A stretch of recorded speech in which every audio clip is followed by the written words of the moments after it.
Olá, pessoal. Nós vamos dar início à nossa segunda unidade e vamos abordar a nossa segunda unidade de literatura e nós vamos abordar a prosa romântica. Vocês lembram que na primeira unidade nós conhecemos a escola romântica, o romantismo, e trabalhamos apenas a poesia, que foi em forma de versos, de estrofes, e que nós relembramos, conhecemos, que a poesia foi dividida em 3 gerações, cada uma delas abordando temas específicos. Foi iniciado o estudo direitinho em sala de aula, e vocês concluíram com as atividades que foram passadas. E agora, na segunda, nós vamos falar sobre a prosa. Falar em prosa, nós lembramos que é texto em forma de parágrafo e segue pontuação, diferente de poesia, como foi relembrado. No caso da nossa prosa romântica, nós temos a publicação no Brasil em forma de romance, que já nós vamos relembrar. Só que, para iniciarmos o romantismo, a prosa romântica, nós temos que conhecer bem essa estrutura, que ela é bastante conhecida, vamos apenas relembrar. Ela é bastante conhecida nos romances que vocês já leram, nos livros que vocês já leram, nas histórias de um modo geral, desde contos infantis, desde novelas, filmes, que traz sempre essa estrutura, que é o encontro entre duas pessoas, que são diferentes e que se conhecem, que se apaixonam perdidamente e começam a viver uma linda história de amor. Só que com o passar do tempo, começa a acontecer inúmeros incidentes, descobertas, problemas e mais problemas, e esse par romântico, eles se separam, começam a sofrer, e mesmo gostando um do outro, mas ficam separados. Mas como o bem sempre vence, o amor sempre vence, esse par romântico novamente se reencontram, geralmente se casam, e vivem felizes para sempre, parecido com o que acontece nos contos de fada. Mas de uma forma assim mesmo moderna, se você observar, isso é bem presente nos filmes, com algumas diferenças, mas acontece. Então, essa prosa romântica, ela foi registrada no Brasil, na literatura do romantismo, em forma de romance. Nós vamos relembrar o que foi o gênero romance. O romance, o gênero textual romance, que é uma narrativa bem longa, ela passou a ser utilizada mais no século XX e, por ser tão longa, ele tem que ser publicado em livros. Como característica específica, nós temos um núcleo central e alguns núcleos secundários, justamente por ser longo. Então, eu tenho uma história principal e várias outras histórias também acontecendo ao mesmo tempo. Existe tanto um número expressivo de personagens, até porque a história é longa, como também uma ampla liberdade de tempo. A história pode durar tanto mês, dias, anos, como também essa ampla liberdade de espaço. Ela pode acontecer em vários lugares. E ainda, por ser grande essa narrativa, ela é dividida em capítulos, publicada em livros, como nós vimos aqui. Só que no Brasil, nessa época em que o romantismo começou a existir, não se tinha ainda tecnologia suficiente, imprensa suficiente para se publicar um livro de imediato. E sim, a maneira como começou-se a ler os romances no Brasil foi em forma de folhetim. O que eram esse folhetim? Veja só. Os jornais, que já era bem comum aqui no Brasil, eles publicavam, capítulos desses romances, ao invés de publicar o livro inteiro, publicavam um capítulo. E uma estratégia bem comum que era utilizada na época e ainda hoje se utiliza é terminar sempre em uma cena de suspense, deixar aberto para que as pessoas ficassem curiosas e que ficassem ansiosas para ver o que é que ia acontecer na sequência. Parecido com o que acontece nas novelas, que eu acho que todo mundo já viu, termina naquela cena principal. Então, a mesma coisa. Então, nesse momento aqui, a forma de publicação dos romances é folhetim. É o que aconteceu com o nosso primeiro romance aqui, chamado A Moreninha, de Joaquim Manuel de Macedo. Nesse romance, ele foi publicado. Toda semana saía um capítulo e as pessoas liam, não se tinha tanta tecnologia, o que estava na moda na época era ler. Então, as pessoas liam e se fascinavam, se ficavam ansiosos pelo próximo capítulo. E nesse tema aqui, abordado da Moreninha, que era um tema de fidelidade, um tema bem simples, mas muito bonito, falando de um amor de infância, que eterniza o par romântico de Augusto e Carolina. E esse livro aqui, né, de Joaquim Manuel de Macedo, inicia o romance, a prosa romântica no Brasil. Outro romance que eu gostaria que vocês conhecessem e que vai vir bastante texto nos nossos livros, bem importante, mas também bem diferente desse romantismo, é o romance Memórias de um Sargento de Milícias.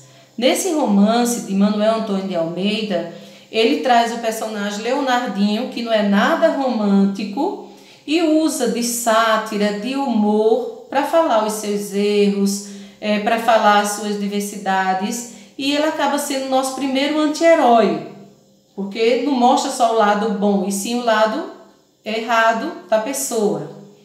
Também vai vir no livro de vocês uma prosa gótica, assim como aconteceu lá na segunda geração da poesia. Vocês lembram Álvares de Azevedo, que falava muito da morte, do medo. Aconteceu o mesmo poeta Álvares de Azevedo, que foi bastante importante da segunda geração romântica da poesia. Ele também escreve um romance chamado Noite na Taverna, na qual pessimismo, negatividade, fuga da realidade são abordadas. Então as pessoas se encontravam para falar de casos, de mistérios, de casos de morte e tudo mais. Mas assim, o que no Brasil destaca e marca a nossa escola romântica é o grande escritor José de Alencar. Ele é tão importante que ele passa a ser reconhecido como o pai do romance brasileiro. Por quê? Porque ele consegue traçar um painel do Brasil e mostrar a imensidão, a riqueza da fauna e da flora de norte a sul do país. E consegue escrever nas 4 modalidades de romance, tanto romances indianistas, quanto urbanos, históricos e regionalistas. Cada um desses tipos de romance com suas características específicas. No caso do romance indianista, muito parecido com o tema que nós vimos lá na primeira geração da poesia, lembram de Juca Pirama, né? Aquele herói que lutou pelo seu povo e que acabou sacrificando, né, com a sua própria vida em nome da honra, né, da sua tribo. Então, da mesma forma, agora em forma de romance. Só que o índio aqui, né, mais uma vez como nosso herói nacional. Nesse romance também há a valorização do passado colonial e traz à tona, né, a vida, a cultura, os costumes, a maneira de ser e de viver do índio. Então, esse índio, nesse momento, nesses romances, ele representa o povo brasileiro, sendo valente, sendo corajoso, honesto, só que forte, né? Só que lembrando, de forma idealizada, que eles chegavam a fazer coisas surpreendentes, sobrenatural. Mas, com essa temática indianista, nós vamos conhecer 3 grandes obras de José de Alencar, que é o Guarani, Iracema e o Birajara. Vocês terão um trabalho para fazer com o livro de Iracema, bem interessante, A Virgem dos Lábios de Mel, né? Em Iracema, o encontro do índio com o branco, né? O encontro da nova civilização. E muito importante, que marca a nossa prosa romântica, que traçou de uma forma surpreendente. Outra modalidade de romance, que são os urbanos, nos quais aconteciam nas cidades, principalmente no Rio de Janeiro, que era a cidade mais desenvolvida na época. José de Alencar, ele traça perfis de mulher, perfis femininos que marcam a história do romance brasileiro, no qual as personagens, né, femininas, elas são diferentes, elas lutam pela igualdade, elas lutam pela sua condição de opressão que vivem, como a questão do casamento arranjado, entre outros direitos. E com isso elas acabam fazendo críticas bem severas aos costumes da época. Os romances mais importantes com essa temática, com essa modalidade urbana, são Senhora e José de Alencar, na qual a personagem feminina, e no livro de vocês virá muitos textos sobre Senhora, em outro momento, sobre Lucila, perdão, em outro momento nós vamos ver também. Sobre a modalidade histórica, né? José de Alencar escreveu A Guerra dos Mascates, As Minas de Prata, na qual ele valorizou o passado do Brasil, como se deu todo o processo, né? As guerras que aconteceram entre índios, entre outros povos que aqui vieram.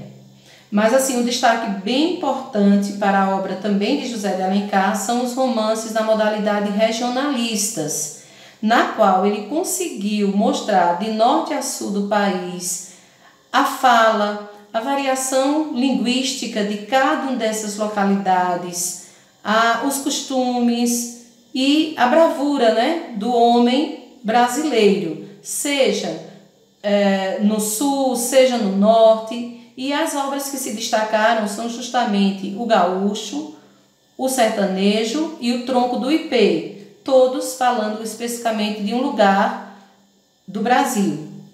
Também nessa temática regionalista, que não é de José de Alencar, mas é de Visconde de Taunay, e o livro de vocês irá trazer, é o romance Inocência. Em Inocência, né, que também é uma obra regionalista, o herói, né, que do campo sertanejo, que pertence à terra, vai lutar, né, pelo seu jeito de ser e vai entrar em choque em alguns momentos com outra cultura e vai deixar bastante registrado aqui a nossa grande variedade, a nossa múltipla, né, cultura que existe no país. Pois bem, gente, essa é uma simples e rápida, né, um simples e rápido resumo sobre a prosa romântica que nós estamos iniciando hoje com a segunda unidade.